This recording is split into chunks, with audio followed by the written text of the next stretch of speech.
ঐতিহাসিক রূপবান সিনেমা পার করল ৬০ বছর। সিনেমাটি পরিচালনা করেছেন সালাউদ্দিন, আর এতে অভিনয় করেছেন সুজাতা, চন্দনা, আনোয়ার হোসেন, মনসুর ও সুভাষ দত্ত।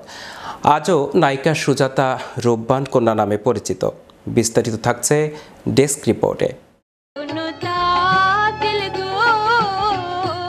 ঐতিহাসিক রূপবান সিনেমা পার করল ৬০ বছর। সিনেমাটি পরিচালনা করেছেন সালাউদ্দিন, আর এতে অভিনয় করেছেন সুজাতা, চন্দনা, আনোয়ার হোসেন, মনসুর ও সুভাষ দত্ত। আজও নায়িকা সুজাতা রূপবান কন্যা নামেই পরিচিত। মুক্তির পরে সিনেমাটি বাংলা চলচ্চিত্রের একটি গুরুত্বপূর্ণ ইতিহাস তৈরি করে। পরিচালক সালাউদ্দিন বাংলা চলচ্চিত্রের যাত্রা শুরু করেন ১৯৬১ সালে। যে নদী মরুপথে পরিচালনার মধ্য দিয়ে, যেখানে গল্প ও চিত্রনাট্য দুটিই ছিল তার নিজের। এরপর আলাউদ্দিন আল আজাদের গল্প থেকে নির্মাণ করেন সূর্যস্নান। ঢাকায় স্থায়ীভাবে বসবাস শুরুর পর তিনি নির্মাণ করেন আরেক চলচ্চিত্র ধারাপাত। আমজাদ হোসেনের একটি মঞ্চ নাটক অবলম্বনে তিনি ছবিটির চিত্রনাট্য পরিচালনায় এমনকি সঙ্গীত পরিচালনাও করেন নিজ হাতে। সমালোচকদের প্রশংসা পেলেও বক্স অফিসে ব্যর্থ হয় তার কর্মজীবনে খানিকটা ভাটা পড়ে। জীবিকা টিকিয়ে রাখতে বাধ্য হয়ে তথ্যচিত্র নির্মাণে মন দেন তিনি। কিন্তু সীমাবদ্ধতার ভেতরে থেকেও বড় কিছু করার স্বপ্ন ভুলে যাননি সালাউদ্দিন। সে সময় দেশে উর্দু ছবির প্রভাব ছিল প্রবল, ফলে বাংলা ভাষার দর্শক কমে যাচ্ছিল ক্রমশ।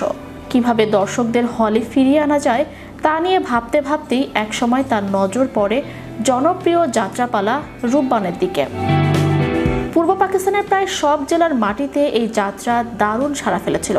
সালাউদ্দিন এক রাতে মফস্বলের একটি গ্রামে বসে পুরো যাত্রাপালা দেখেন। লোকজ গাথা, নাটকীয় ঘটনা প্রবাহ আর প্রাণবন্ত লোকসঙ্গীত, এই তিনের মিশ্রণই তাকে আকৃষ্ট করে। তিনি রূপবান নির্মাণের বছর খানেক আগে একই নামে রূপবান চলচ্চিত্রটির নির্মাণ শুরু করেছিলেন। চলচ্চিত্র সাংবাদিকতার পথিকৃৎ এদেশের প্রথম চলচ্চিত্র বিষয়ক পত্রিকা সিনেমার সম্পাদক ফজলুল হক। সব আপত্তি, পরিহাস আর ঝুঁকি সত্ত্বেও সালাউদ্দিন পিছপা হননি। তিনি সিদ্ধান্ত নেন চলচ্চিত্রের রূপবানকে নতুন করে জীবন্ত করে তুলবেন। অবশেষে দীর্ঘ পরিশ্রমের পর এ ছবিটি মুক্তি পায় ১৯৬৫ সালের শেষ ভাগে, আর তারপরের ইতিহাস সুপরিচিত রূপবান হয়ে ওঠে বাংলা চলচ্চিত্রের অন্যতম বাণিজ্যিক ও সাংস্কৃতিক সাফল্যের নাম। ৬০ দশকের অন্যতম জনপ্রিয় চলচ্চিত্র নায়িকা সুজাতা। তার ক্যারিয়ারে রয়েছে অসংখ্য সুপারহিট সিনেমা। কেবল রূপবান সিনেমা দিয়েই তিনি বহু বছর আলোচনায় ছিলেন। তাকে বলা হতো রূপবান কন্যা। প্রায় ৬ দশক ধরে অভিনয় করছেন। এক জীবনে বড় প্রাপ্তি কোনটি এমন প্রশ্নে তিনি বলেন, ১৯৬০-এর দশকে সিনেমায় অভিনয় শুরু করি। দেশের মানুষ এক নামে আমাকে চেনেন। এর চেয়ে বড় প্রাপ্তি কি আর হতে পারে। রূপবান সিনেমায় নাম ভূমিকায় আমি অভিনয় করেছিলাম। এখনো মানুষ আমাকে রূপবান নামেই ডাকেন। মানুষের ভালোবাসাই আমার জীবনের বড় প্রাপ্তি। ম্যাজিক বাংলা টিভি, বিনোদন ডেস্ক।